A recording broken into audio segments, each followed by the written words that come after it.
Hello and welcome to the Ice Guys, brought to you by the Hockey Podcast Network. This is the show that takes you into the world of the National Hockey League. Every game, every day, from a sports betting perspective, with pro handicappers Alex B. Smith and veteran sports writer Jimmy Murphy. And now, here's your host, Ian Cameron.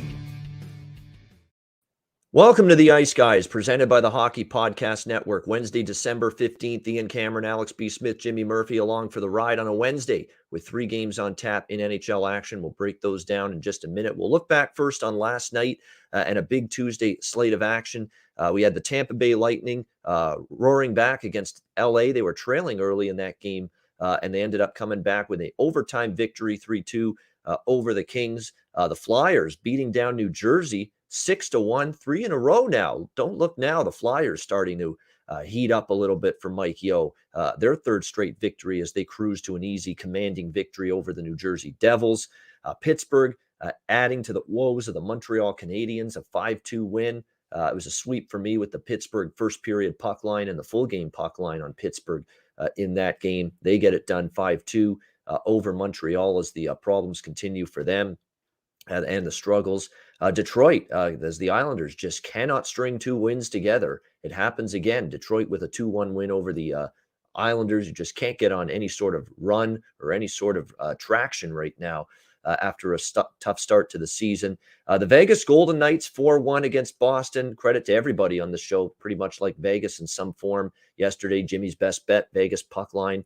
Plus 250 cashes in. Vegas with a 4-1 win against Boston. Just too many key pieces out for Boston. And you add on to the fact they were coming home off the swing through Western Canada. And it made that spot even more challenging for Boston last night against a Vegas team that's been obviously playing great hockey, filling it up offensively. And they did that again last night in the 4-1 win over Boston. We also had Buffalo with a couple of big upsets. One of them being Buffalo. 4-2 win over the Winnipeg Jets. Pretty impressive victory for the Sabres. Not Hellebuck's best night for sure. If you watch some of those goals, he probably should have had at least one of them. But give Buffalo credit. It was probably one of the best games I've seen in ages from to be honest with you, an underachieving Rasmus Dahlin. He had a very good game on the blue line for the Sabres last night. And how about the Ottawa Senators? Not only beating Florida, crushing them by a score of 8-2 last night. A 8-2 win for the Senators. I'm miffed at myself that I didn't put something on Ottawa. I kind of thought this is a spot that I could see Ottawa hanging tough in against a Florida team that's been a little bit up and down, and an Ottawa team that, quite frankly, is playing better hockey now. The last 6 games, they've 5-1. They've beaten Carolina, Colorado, and Florida during that stretch. It's not a bad trio of teams that you say, hey, we've beaten these teams. If you're Ottawa, give them a lot of credit. 8-2 win. I know Jimmy took them plus 240 last night. Big underdog winner, or for those of you that liked the Senators last night. And Spencer Knight has had a bit of a tough season overall, and the struggles continued again for him last night. So I'm not worried, though. You have to remember, he's still a very, very young goalie. He's still got a whole boatload of talent and upside and long-term, I think, potential to be a great goalie in this league. And you're going to have ups, and he's still a very young goalie. Keep that in mind. He's still, barely 20. So keep that in mind. He's a young guy.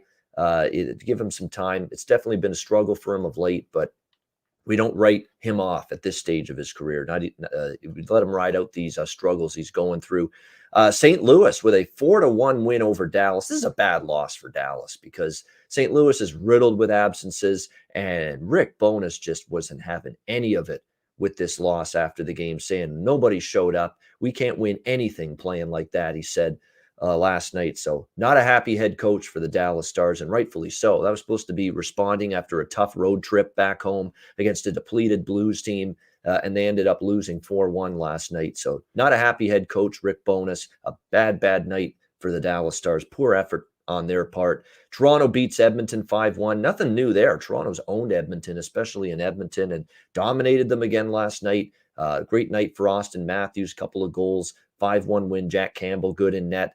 Vancouver rallies to beat Columbus 4-3 in Bruce Boudreau remaining undefeated as head coach of the Vancouver Canucks as they come back from a 3-0 deficit, 4 unanswered to beat the Jackets 4-3.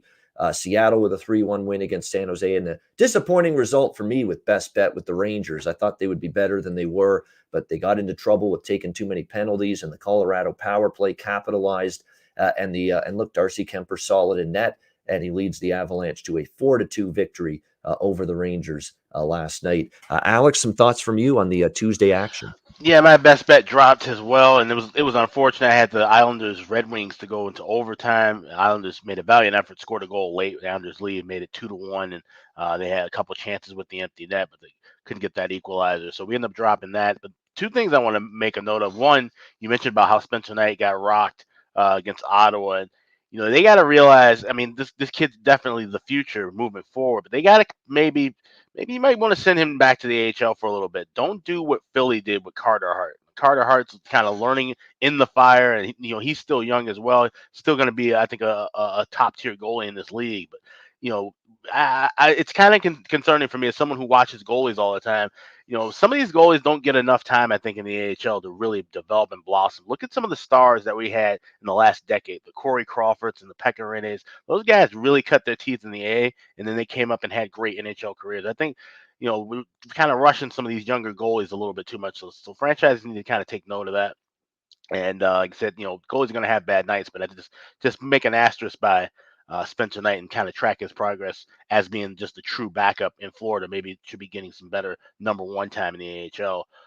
Another game I watched for the most part, that Tampa Bay LA game. Kings gave a valiant effort and of course ended up losing in OT, but definitely, the Kings are still a gritty, scrappy team, and as far as betting goes, they're a team worth looking at when they have some of those big plus prices. They're definitely going to be in the mix. I don't think they're going to be in the mix as far as playoffs are concerned down the road, but I think there's definitely going to be some spots where we can cash on them moving forward as big dogs. So Buffalo beat Winnipeg in a kind of a wild game, 4-2 win for them. So for them to get a win on the road, that's big confidence for them. Just still kind of waiting to see how long are they going to keep riding Ukko-Pekka Luukkonen. If they just keep giving him stars left and right, then it's going to be time to fade him, or our favorite goalie comes back in net and Aaron Dell. So we're going to have Buffalo games circled moving forward too. And the last thing, that Dallas loss, said it was ugly to watch. I had it in regulation.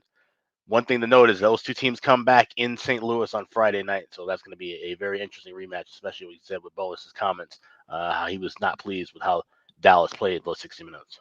And that's twice Rick Bowness now has gone to the well after a bad game for the Dallas Stars and kind of ripped the team. So, and this is a guy that's usually not in his coaching past always gone down that route, with really, really being hard on his team publicly. And this is now twice he's had to do it this year with Dallas. And look, Dallas came out of that team players only meeting, and what Bowness said at that time was, we know the problem, we're going to fix it. They got on that red hot run, a lot of it being on home ice, but then all of a sudden they go on the road, the Vegas game, the LA game, the San Jose game, and they fall back down and lose a few in a row. But the last night was supposed to be a night back home where you play great. You're supposed to bounce back against an absolutely ravaged, depleted St. Louis roster.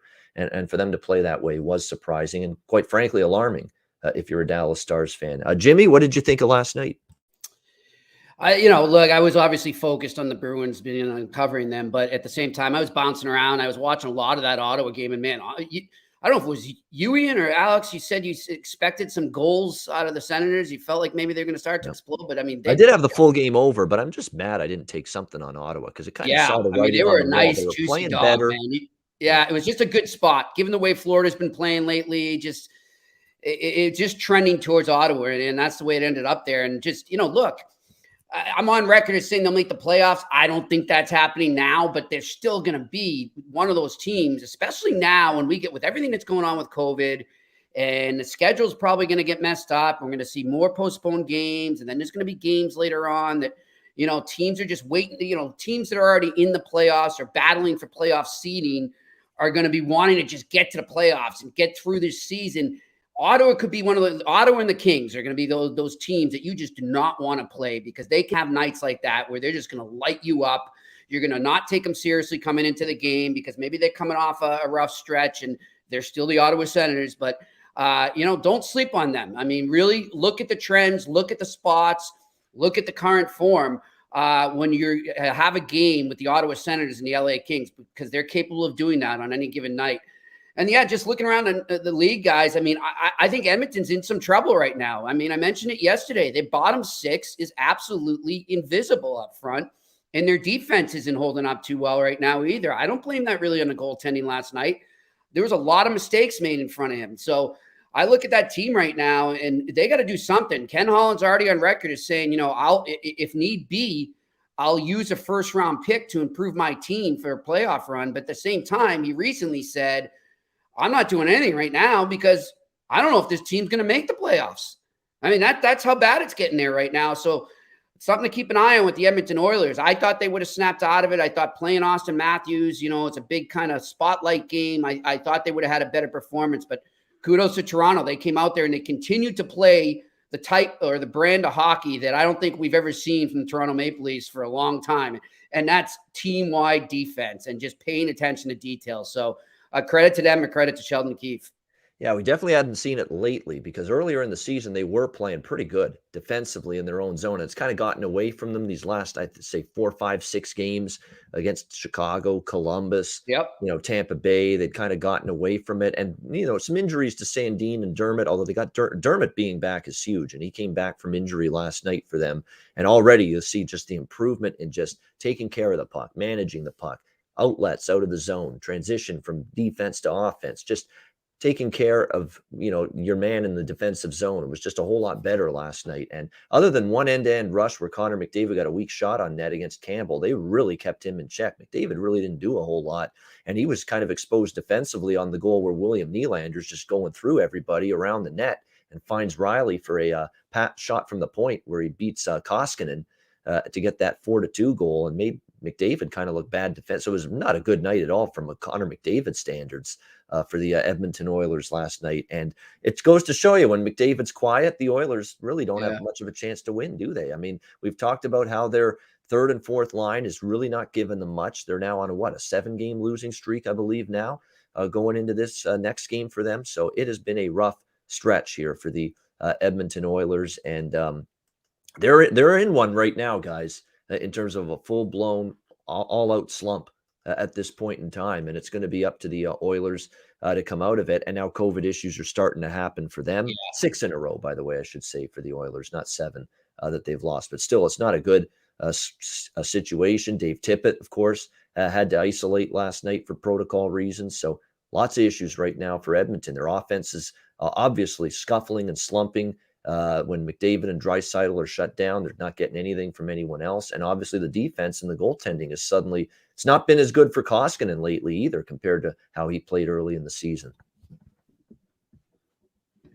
Yeah, I'd agree, guys. I mean, I look at that division, I mean, is really up for grabs, right? I mean, now you look at the way that Vegas is playing. I mean, if Vegas stays healthy, I think we're realizing now that they're kind of up and down, lethargic start was because of those injuries and everything. Right. And they were waiting for guys to come back, but just watch out when they do. And now look at them, watch out. I mean, they were going on all cylinders last night. And yeah, they caught the Bruins in a bad spot there, and that was kind of a layup win. But at the same time, you got to give them credit. I mean, they took advantage of that spot. And Max Pacioretty right now, he's playing some of his best hockey I've ever seen him play. Oh, he's been phenomenal. Just absolutely I hit a goal prop on outstanding. him last night too. Last minute I threw. Oh, nice.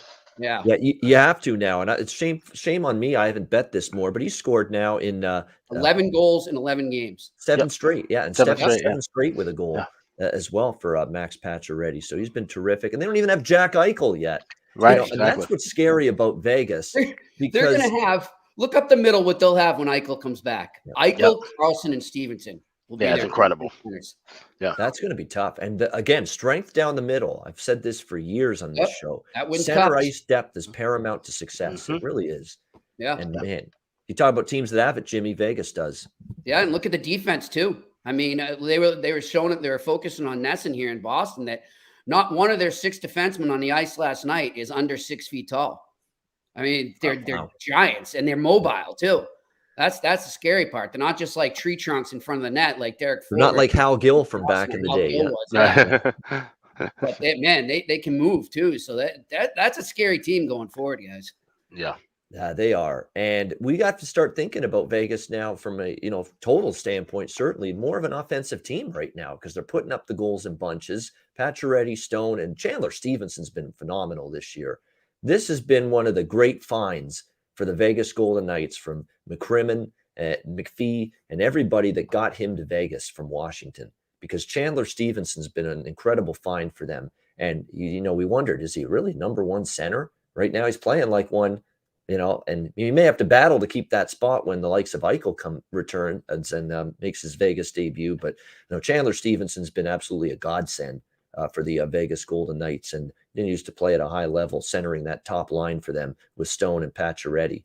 All right, let's turn our attention, guys, to Wednesday. We've got 3 games. We'll start with the Washington Capitals and the Chicago Blackhawks. We got Washington minus 135 to minus 140, road favorites, 5.5 the total in this game. The Washington Capitals, you're going to look on it at the recent schedule. You're going to look at it on paper, and you're going to see not bad. They've played some pretty good hockey. They're 6-3 in their last 9 games. Nothing to complain about too much. But you look at some of these games, they've been close. None of them have been easy as of late. They beat Anaheim in a shootout, and they were behind at one point in that game. They beat Columbus, but only 3-1. In that matchup. They lose to Pittsburgh 4-2. They're trailing multiple times against the Buffalo Sabres, and they end up losing that game, or they end up coming back, I should say, to win that game, but barely against the Buffalo Sabres. So Washington's winning, but they're not winning comfortably. They're not winning easily. And you listen to what Peter Laviolette is saying lately, and a lot of the players, we haven't played really a great 60-minute game in a while, and that's concerning for Washington a little bit right now. The Blackhawks back home now after a little bit of a road trip that ended over the weekend against Montreal and Toronto. They split those games, shutting out Montreal, losing 5-4 to Toronto. But it was good to see the offense come to life for the Blackhawks because we know offense has been kind of hit or miss for them this year. And they certainly got the goals they needed against the Leafs that night. I don't think it was a great game in net from Lankinen or the blue line in front of them. And, of course, a horrible bounce that goes right off the boards, right off the glass, the stanchion behind the net, right out in front to the former Blackhawk, David Kampf, for the game winner for the Toronto Maple Leafs in that game. Otherwise, they have a shot to beat Toronto in that game. The one thing they've been good at since Derek King's taken over as the head coach is avoiding consecutive losses. This team has not lost 2 straight games since Derek King took over behind the bench. Now, it is a little bit of a revenge situation for Washington. They lost at home in a shootout recently to the Blackhawks in one of the games since Derek King's taken over. But we're talking about prices. You don't always bet teams, you bet prices. And to me, I thought Washington being as high as minus 150 when this line opened. It's now down to minus 135 to minus 140. Thought that was a bit too high. And I've been betting Chicago lately off these losses, banking on them being able to bounce back, which they've done repeatedly here. It's going to be Samsonov and Fleury in net. Samsonov's played solid, but Fleury's played excellent. He's coming off a shutout, obviously, in his last start against Montreal. I think Chicago's worth a bet here as a home underdog in this spot. And one thing that we were talking about, Alex and I, before the show started, Chicago hasn't had a lot of downtime in their schedule. Situations where they've been basically playing every other day for like 3 weeks straight now. They finally had 3 days off since their last game against Toronto, chance for some practice time to work with Derek King and him to work with the players, really extensively. It's got to help Chicago, you would think, going into this game. So I like the home dog here. I think they've got a shot. I'm going to look to Chicago here, plus 125 in this game. Alex, Capitals, Blackhawks. Yeah, I'm on the Hawks here too, and I actually grabbed it plus 135. It was up late last night into this morning. Actually, 135 was available probably about 3 hours ago. Now it's dropped to $1.25, $1.20. Money's coming in because if you look at how Washington's played the last 5 games, yes, they've won 3 of them, but they struggled. They had to go to OT with Buffalo, go to OT with Anaheim, end up losing in the shootout to the Hawks. And back in DC, that's the first loss they've had in DC against the Hawks going all the way back to 2006.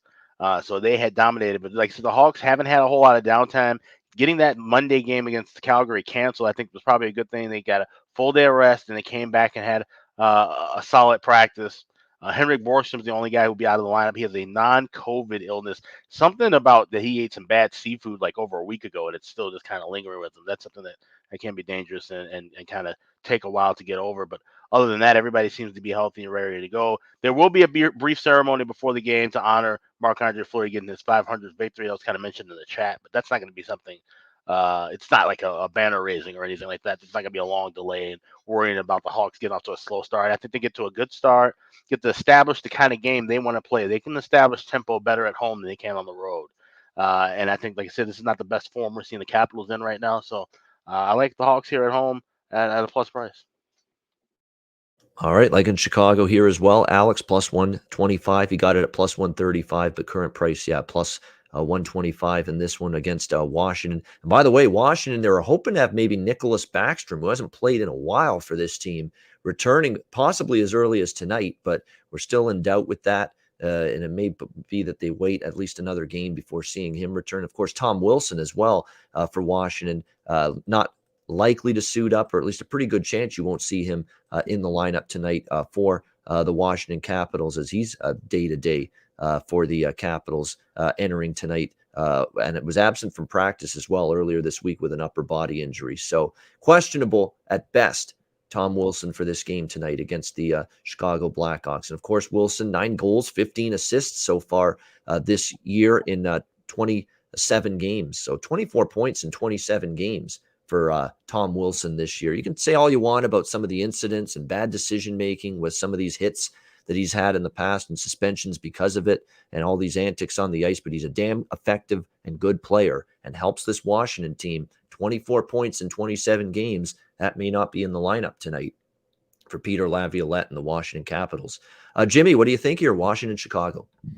Yeah, not much feeling aside here, guys. I mean, I like your reasoning for taking the Hawks in this. And, if I was going to touch a side, I might lean that way. But I'm going to stick with the over-unders here, and I'm going to do a double one. Give me the first period over and the total over 5.5 there as well. I see these teams going back and forth. Could be one of those games like a 5-3, 6-3, 6-4 type game is the feel I got right now.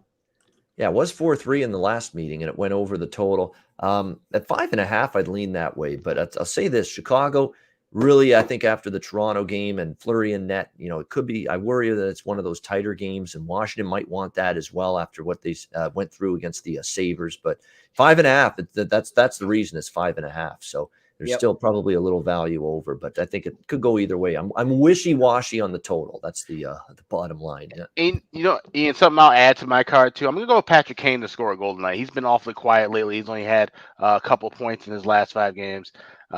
This is, obviously, everybody's going to be talking about Ovechkin and Kane, that kind of battle. It's not obviously regarded like Ovechkin and Crosby, but still, Kane tends to step up when some of the bigger stars show up at the United Center. We've seen that with Austin Matthews.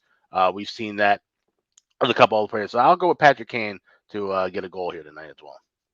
All right, looking toward Kane. I like his Taves. Taves finally has scored now. Yeah. And we were waiting for that first goal for him. It's finally happened. And you could see him now maybe getting a few more in the near future. So Johnny Taves, the captain here of the Chicago Blackhawks, I think that's the prop I'd be interested in for Chicago goal scoring wise. But you can never argue with Pat Kane. Pat Kane had chances the other night too, Patrick Kane against Toronto in that game. No question about that. Just he's on the verge of finding the back of the net for sure. In the near future. Maybe it's tonight. New York Rangers, Arizona Coyotes. We got the Rangers minus 210, road favorites, 5.5 the total in this game. Rangers, tough loss to Colorado last night. Colorado proving why it's a tough team to beat at home. You can't have penalty trouble like the Rangers did. Just took too many penalties, 6 penalties, 6 times shorthanded last night. Just too many against Colorado. Took away from their 5-on-5 even strength game when you're in the box so often. And that's exactly what we saw from the Rangers in that 4-2 loss to Colorado last night. They'll look to bounce back against Arizona. And most teams have been using Arizona as that get-well team throughout the course of the year. Arizona, of course, has lost 5 in a row coming into this game. Only on the year, 5-22 record overall. No home ice advantage whatsoever here in the desert. In fact, they've got more road wins, Arizona, than home wins this year. They've won 3 road games. They've won 2 home games. So there's really no home ice to speak of here in the desert for the Arizona Coyotes. I think for the Rangers, now it is a back-to-back situation for them. We want to point that out. Second night of back-to-back games. So it's not the best spot in the world, but I still think this is a situation for the Rangers to bounce back. That's now 2 losses in a row for them. I don't think it's a situation where we're taking this Arizona team lightly. And I expect the Rangers to come out here, prove a point. Now, Wedgwood's going to be in between the pipes for Arizona. Keep in mind, we could see the old vet, Keith Kincaid, tonight for the New York Rangers. Not confirmed, but right now he's the projected goalie. We saw, of course, Georgiev last night. Shesterkin is still injured. So it looks like we might have Keith Kincaid. And before we say, oh, Keith Kincaid, you got to fade him, actually was pretty good the last stint with the Rangers that he had. 2.51 goals against average. That's pretty good. Pretty good numbers for Kincaid, all things considered. And it's not like Arizona's lighting up the scoreboard. Arizona's got injuries galore, too. I was going to get to that just in a second, Trevor, and you're right on the you hit the nail on the head with it. They are a banged-up team right now, especially on the blue line and especially at the center ice position. They've got tons of issues. Ryan Dezingel's out. Johan Larsson's on IR. Jay Beagle, who doesn't give you anything offensively, but he's one of the better, reliable, responsible defensive forwards, defensive centers that this Arizona team has. He's a game-time decision. He may not suit up for them, and that hurts defensively, in my opinion, for Arizona if Beagle doesn't play. Beagle's been a good defensive player going all the way back to Washington. He was with Vancouver for a bit, and now here in Arizona. And if you don't have him, I think you're worse defensively as a hockey team when he doesn't play, and there's a chance you won't see him tonight. So they're gutted at the center ice position. You look at the cluster injuries on the blue line, Connor Timmins, Jacob Chikrin, who's had a actually decent year, all things considered, that it's a bad hockey team. So you've got injuries on the blue line as well. I think this is potentially a smash spot for the New York Rangers, even with this being on the back-to-back. So I'm on the Rangers' first period puck line and full game puck line. This is what I did with Pittsburgh last night against Montreal, and it worked out well in that game. And I'm going to do that same mindset and strategy here in this game. We're going to go Rangers -0.5 plus 130 in the first period, and also -1.5 plus 120 with the full game puck line on the New York Rangers in this one. Also would lean to the Rangers team total over 3.5. I think that's pretty cheap, 3.5 at a plus price in this game. I'll have a smaller bet on that, but bigger wagers for me on the first period and full game puck line with the blue shirts. Alex, Rangers and Coyotes. Yeah, I literally just bet that first period puck line as well with the Rangers. This definitely seems like it could be a firm spot for them. We were talking about that briefly off air, but one of the things, too, like I said, with the defensive woes now for Arizona, maybe we finally started to see things turn around as far as them giving up goals. Now, they've been giving up goals left and right, but it hasn't been in the fashion that we saw at the beginning of the year when it was Carter Hutton, and it just seemed like every third shot was going in. That might seem to change now, even with Wedgwood being the better of the 8 goalies they have to choose from. It seems like now, they start wearing him out because they're not getting enough defense in front of him. He gives up goals, then they have to go to the third and fourth string guys. They start giving up goals. So let's start looking for team totals against Arizona. So I'll take a shot with the team total here with the New York Rangers as well, and maybe a small lean toward the first period over. We might start seeing those cash, no matter how bad the team Arizona's playing against with that first period trend.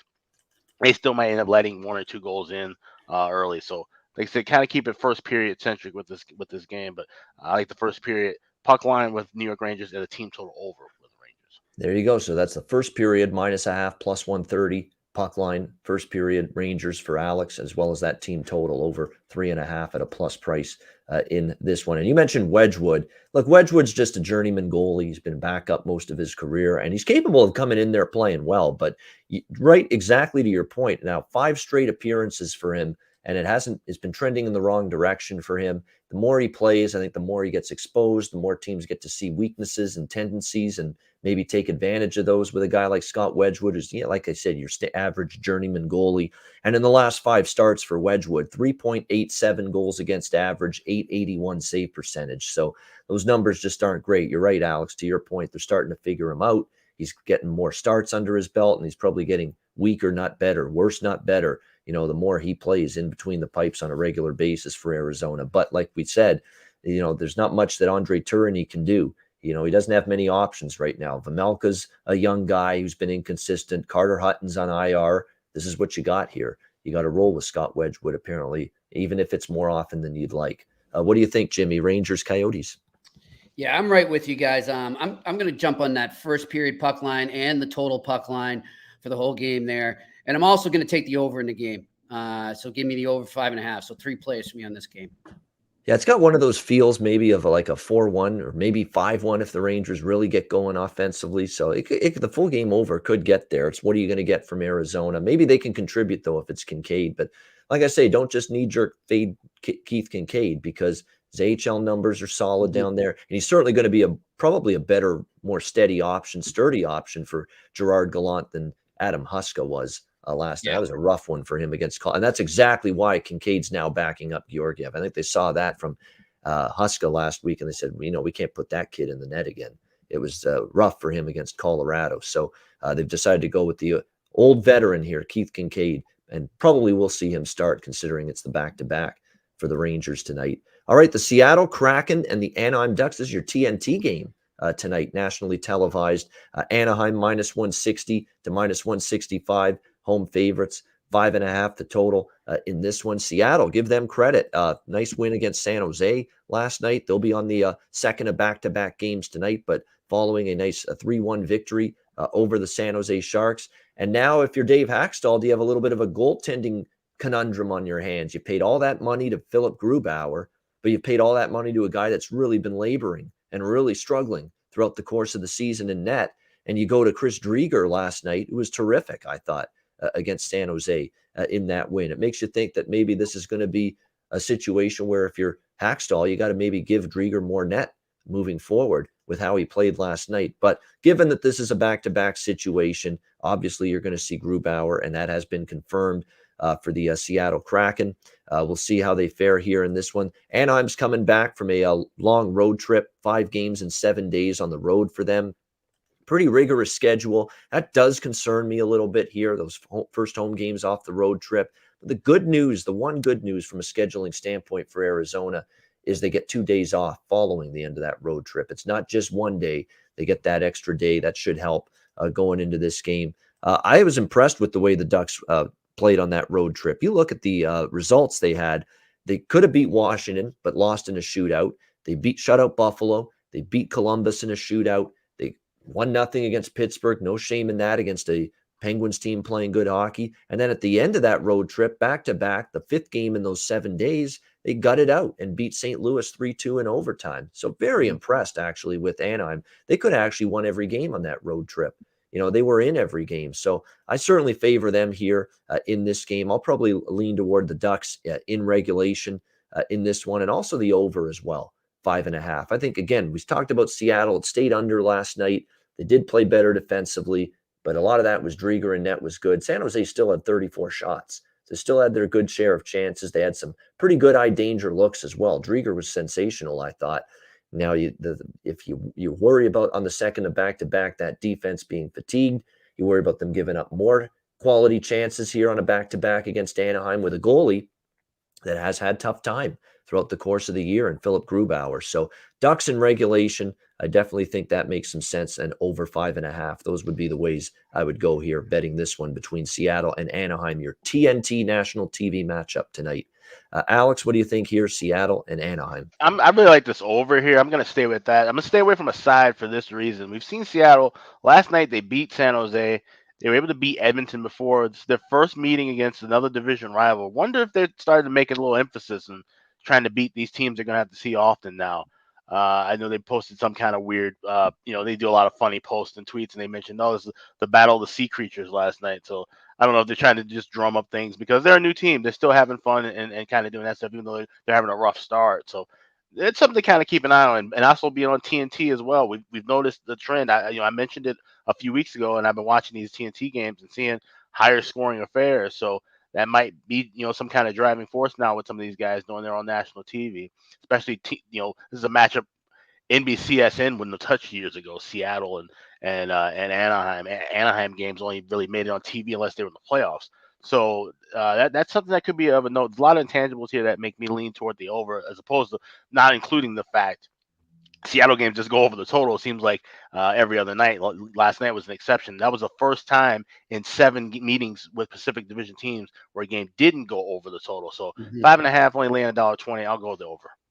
All right, going with the over here in this one. And I'm interested too, because again, now you've got the Seattle team back to back on the road, maybe a little bit of, usually when you're a little fatigued, you've got these breakdowns that happen and turnovers happen a lot more with the puck defensively. You could see that tonight. And the three guys I would always look to target right now for Anaheim are Terry, Milano, and Zegras.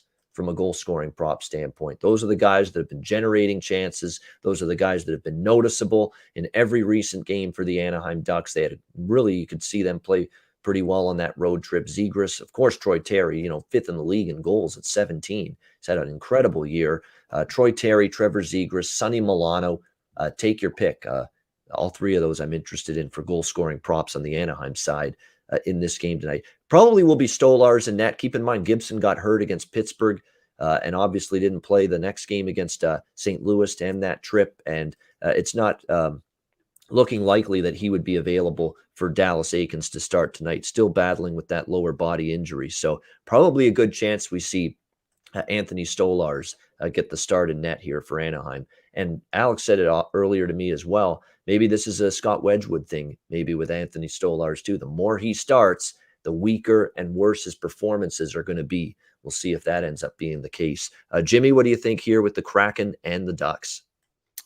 Yeah, I'm going to go back to that double over. So give me the over in the first period and the over total there. And I was thinking before I was looking at it, I was like, yeah, maybe, Anaheim's first game back at home, but different situation here. I mean, they haven't played since Sunday, so they've got plenty of time to acclimate themselves back at home in their own rink, in their own beds. I don't think that's going to play a role here. So if I was going to do a side, I would lean towards Anaheim, but I'll just stick with the goals right now.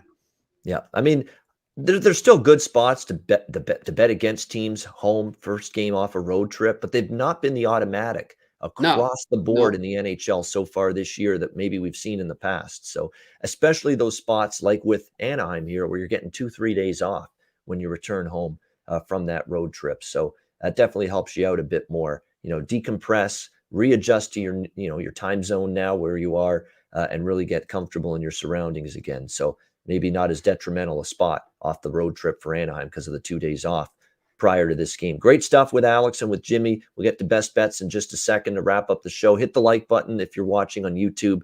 It helps us out quite a bit. We appreciate it very much. Before we get to best bets, we'll mention DraftKings Sportsbook, an official sports betting partner of the NFL and NHL. You'll be a winner in the NFL with one single point scored this Sunday. New customers who bet just $1 on any NFL team to score can win $100 in free bets. It's that simple. DraftKings Sportsbook isn't available in your state. You can still play for huge cash prizes all season long with DraftKings Daily Fantasy Sports Contests. DraftKings is giving all new customers a free shot at millions of dollars in total prizes with their first deposit. Download the DraftKings Sportsbook app now. Use promo code THPN. Bet $1 on any team to score and win $100 in free bets. If they score, you score with promo code THPN this week at DraftKings Sportsbook, an official sports betting partner of the NFL and NHL. Must be 21 years of age or older. Must reside in a DraftKings Sportsbook state. New customers only. Minimum $5 deposit and $1 wager required. Restrictions apply. One per customer. See DraftKings.com/sportsbook for details. Gambling problem? Call 1-800-GAMBLER. Download the DraftKings Sportsbook app. Sign up for an account. Use the promo code THPN. All right, Wednesday show in the books, but first, best bets as we always do to wrap up the show. Alex, we'll start with you. What do you like for best bet? I'm going way off the grid here. I'm actually going to go with the AHL game as my best bet because of a conversation we had in the chat. So I'm talking about Aaron Dell, right? We always talk about Aaron Dell and make fun of him. Now he's in Rochester. Well, I took a look at Rochester's numbers on the last few games before he arrived. And here's some of the scores.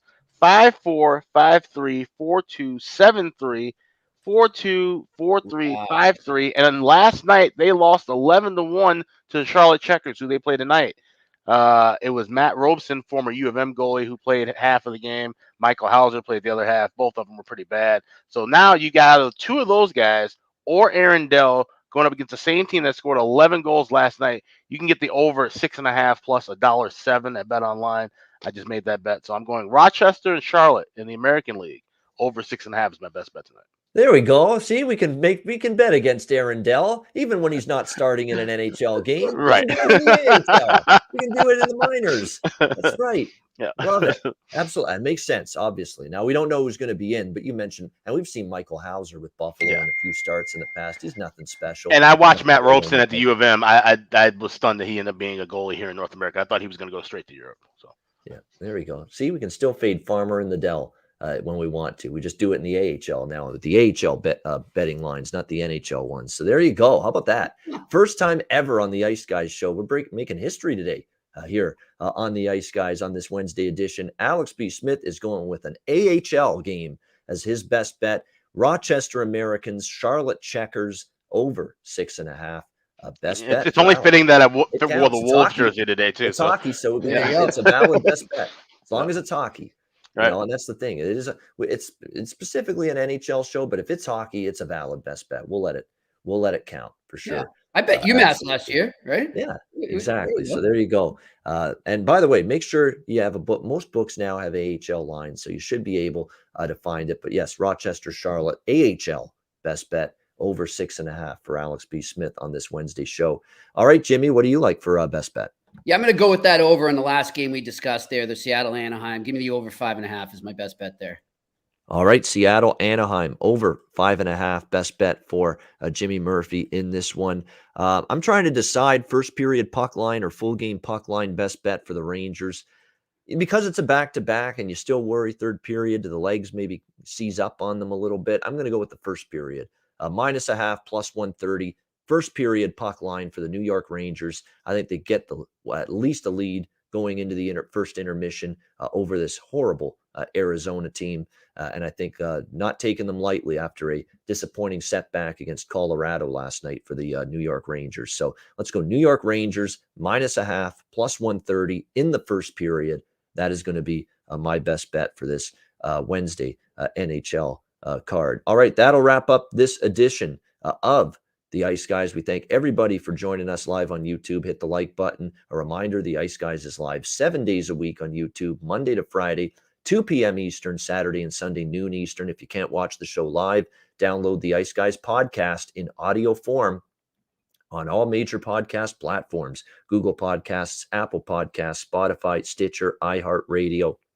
Download the Ice Guys podcast when you can't watch the show live. For Alex B. Smith, Jimmy Murphy, I'm Ian Cameron. Have a great Wednesday night. Enjoy the games and good luck. And we will be back with you tomorrow on Thursday for another massive card, breaking down the Thursday games right here on the Ice Guys, presented by the Hockey Podcast Network.